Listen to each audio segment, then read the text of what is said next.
యేసుక్రీస్తు ప్రభువారి శిలువపై INRI అని వ్రాయబడి ఉన్నదా? క్రీస్తు ప్రభువారి శిలువ మీద ఒక పై విలాసము పెట్టబడింది. ఎవరు పెట్టించారు అంటే అది పిలాతు వ్రాయించి శిలువ మీద పెట్టించను.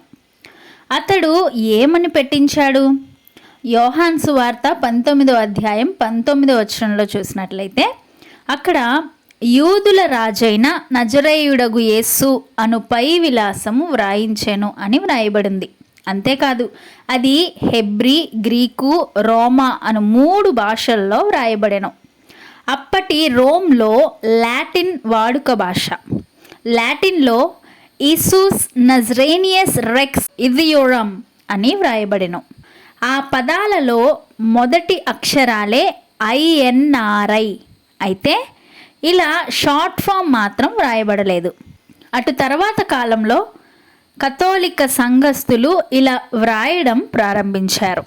హెబ్రీ భాషలో యెషువా హా నజరీ విమలెహ్ హా యెహూదియం, దీనిలో కూడా మొదటి అక్షరాలు యాహువే అని సూచిస్తుంది. అలాగునే ఆ పై విలాసము నజరేయుడైన యేసు యూదులకు రాజు అని నిర్దేశిస్తుంది. గనుకనే యూదుల ప్రధాన యాజకులు పిలాతును కలిసి మార్చమని చెప్పారు. అయితే పిలాతు మాత్రం యేసులో తప్పిదమేమీ కనుగొనక అలా వ్రాయించి, మీరు చేసేదేదో చేశారు, నేను వ్రాసినదేమో వ్రాసాను అని వారితో అంటాడు.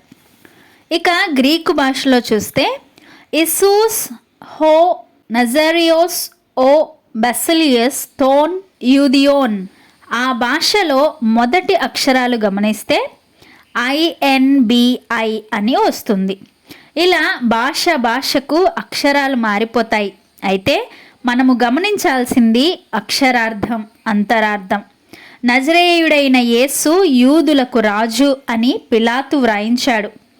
అక్కడ వారిలో కొందరు ఆయనే యాహువా, ఆయన దైవ కుమారుడు, ఆయనే మెస్సయ్య, విమోచకుడు అని గుర్తించారు. యేసు ప్రభువారు త్రియేక దేవుడు, ఆదియు అంతము. ఆయనే మొదటివాడు, కడపటివాడు. కలిగి ఉన్నది ఏదియు ఆయన లేకుండా కలుగలేదు. సృష్టించినవాడు ఆయనే, పస్కా బలి పశువు ఆయనే, విమోచకుడు ఆయనే. యూదులకే కాదు సమస్త మానవాళికి ఆయనే రాజు, ఆయనే ప్రభువు, ఆయనే దేవుడు, ఆయనే విమోచకుడు, ఆయనే మన ప్రధాన యాజకుడు, ఆయనే మన జగత్ రక్షకుడు. అది గుర్తించి ఆయనను ఆరాధించువారు ధన్యులు. యేసును స్వంత రక్షకునిగా స్వీకరించువారు నిత్య జీవం పొందుతారు.